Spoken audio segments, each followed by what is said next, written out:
Hello दोस्तों, कैसे हैं आप सभी लोग। आशा है आप लोग बहुत अच्छे होंगे और अपने जीवन में काफ़ी खुश होंगे, प्रसन्न होंगे।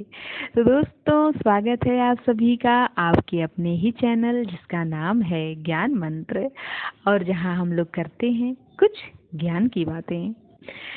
प्यारे दोस्तों, आज की संपादकीय लेकर मैं प्रस्तुत हूँ, और आज की संपादकीय का जो टॉपिक है वह है लोक आस्था से न हो खिलवाड़।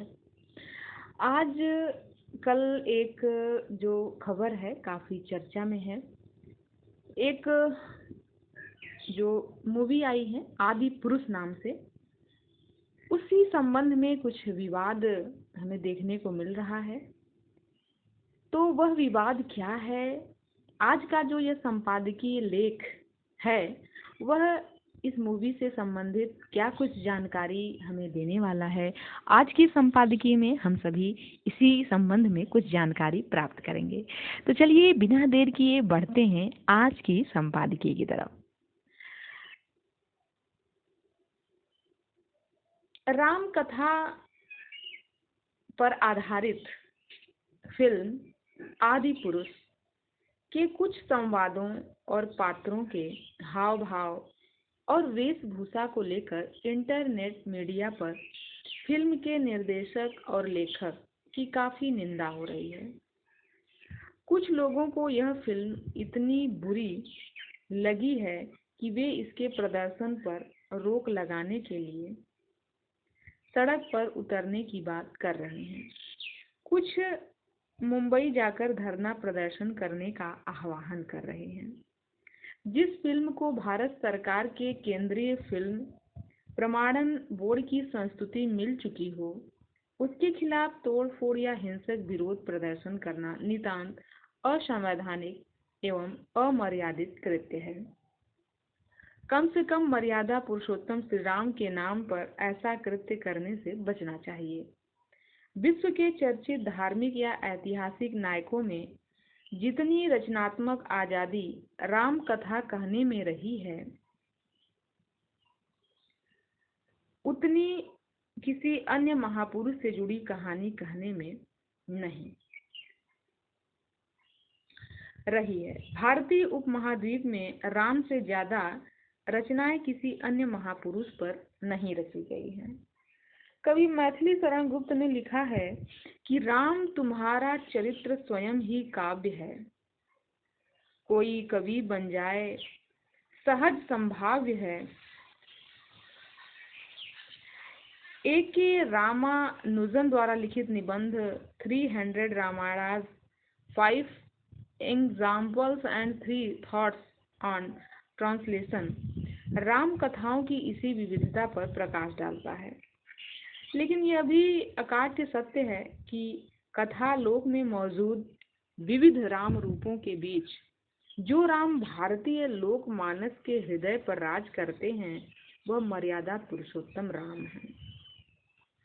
पिछले 3000 साल में जितनी राम कथाएं विभिन्न माध्यमों में कही गईं, उनमें एक बात साझी है कि राम कथा का लिटमस टेस्ट आमजन के बीच होता है। राम कथा कहने का मकसद राम की महिमा जन जन तक पहुंचाना होता है। लोकमानस उस रचना को बिसरा देता है जो राम की महिमा के अनुरूप न हो। जो रचना राम कथा का मर्म समझती है वह जनता द्वारा सिर माथे पर बैठाई जाती है। ऐसा भी नहीं है कि राम कथा को नए संचार माध्यमों के अनुरूप ढाला नहीं जा सकता। रामानंद सागर कृत टीवी धारावाहिक रामायण और जापानी निर्देशक युगो साको द्वारा रचित animation film Ramayana the legend of prince Ram की लोकप्रियता इस बात का प्रमाण है कि राम कथा नए माध्यमों में सार्थक रूप से प्रस्तुत की जा सकती है। ऐसे में ओम राउत और मनोज मुंतशिर शुक्ला की फिल्म आदि पुरुष को जनता के एक वर्ग द्वारा अस्वीकार कर दिया जाना ही उनके लिए पर्याप्त प्रत्युत्तर है। राम से जुड़ी विभिन्न रचनाओं में भी आने वाला राम का रूप सदैव एक जैसा नहीं रहा है। राम कथा विशेषज्ञ कामिल बुल्के के अनुसार ऋग्वेद में इक्ष्वाकु, दशरथ और राम का एक एक बार उल्लेख आया है, जिनके अनुसार तीनों पुराने समय के प्रतापी राजा थे। शायण के अनुसार ऋग्वेद में राम के नाम का अर्थ रमणीय पुत्र है। अन्य वेदों, उपनिषदों, अरण्यकों, ब्राह्मणों, संहिताओं में विभिन्न राम का जिक्र आता है। 3 राम परवर्ती काल तक लोकप्रिय रहे, राम, परशुराम और बलराम। लेकिन राम नाम लेने से जो बिंब सर्वप्रथम उभरता है वह मर्यादा पुरुषोत्तम राम का है। वही राम जो वाल्मीकि, भवभूति, कंबन, तुलसी, निराला इत्यादि रचनाओं के नायक रहे हैं। राम पर केंद्रित सबसे प्राचीन उपलब्ध रचना वाल्मीकि रामायण। वाल्मीकि रामायण के पहले कही गई राम कथाएं प्राप्त नहीं हैं। वाल्मीकि रामायण के भी 3 संस्करण मिलते हैं, जिनके पाठ में परस्पर आंशिक भिन्नता है। जिस राम की वाल्मीकि ने कथा कही है उसका मूल नाम महाभारत और रामायण में राम दाशरथी और रामचंद्र मिलता है।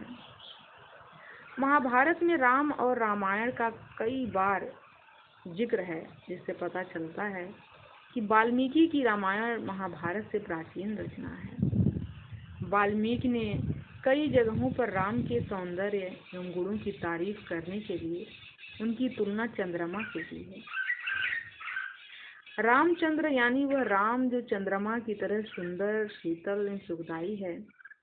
राम दाशरथी और रामचंद्र ही बाद में संक्षिप्त होकर जनमानस में राम हो गया।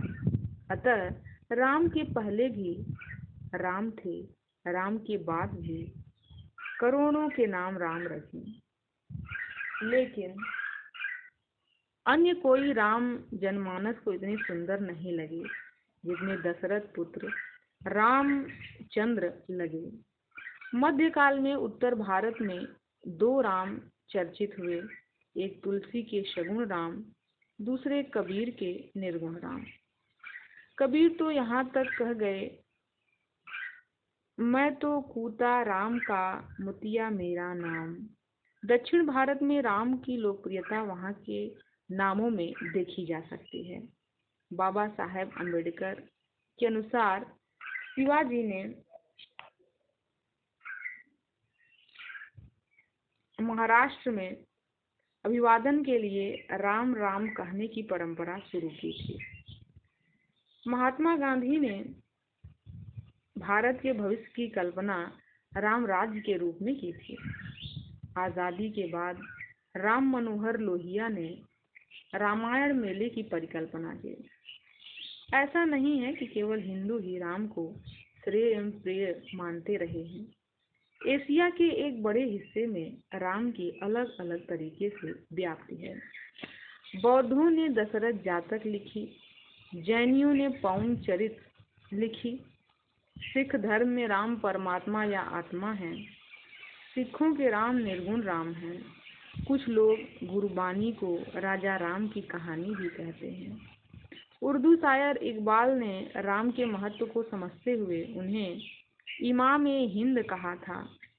भारतीय उपमहाद्वीप से बाहर Myanmar, Indonesia, Cambodia, Laos, Philippines, Sri Lanka, Nepal, Thailand, Singapore, Malaysia, Japan, Mongolia, Vietnam और चीन इत्यादि देशों में भी स्थानीय संस्कृति में रची बसी राम कथाएं प्राप्त होती हैं। राम की इसी व्याप्ति के चलते तुलसीदास ने रामचरित मानस लिखा होगा। सिय राम मैं सब जग जानी, करऊं प्रणाम जोरि जुग पानी। तो आज का यह संपादकीय लेखक वरिष्ठ पत्रकार रंगनाथ सिंह जी द्वारा आज का यह संपादकीय लेख लोक आस्था से न हो खिलवाड़। तो बिल्कुल हमारी जो आस्था है, हमारे जो धर्म से संबंधित आस्था जनमानस में बनी हुई है, उसके साथ खिलवाड़ न हो, ये बिल्कुल सही बात है। और इसमें यदि बहुत सोच समझकर कार्य किया जाए तो ऐसी स्थिति उत्पन्न ही नहीं होगी जैसी स्थिति आज उत्पन्न हुई है। तो दोस्तों, आज का यह संपादकीय लेख हमें बहुत कुछ ज्ञान देने वाला था। बहुत ही अच्छा टॉपिक था आज का। तो आज का यह संपादकीय लेख हम यहीं समाप्त करते हैं। मिलते हैं नए वीडियो में नए टॉपिक के साथ।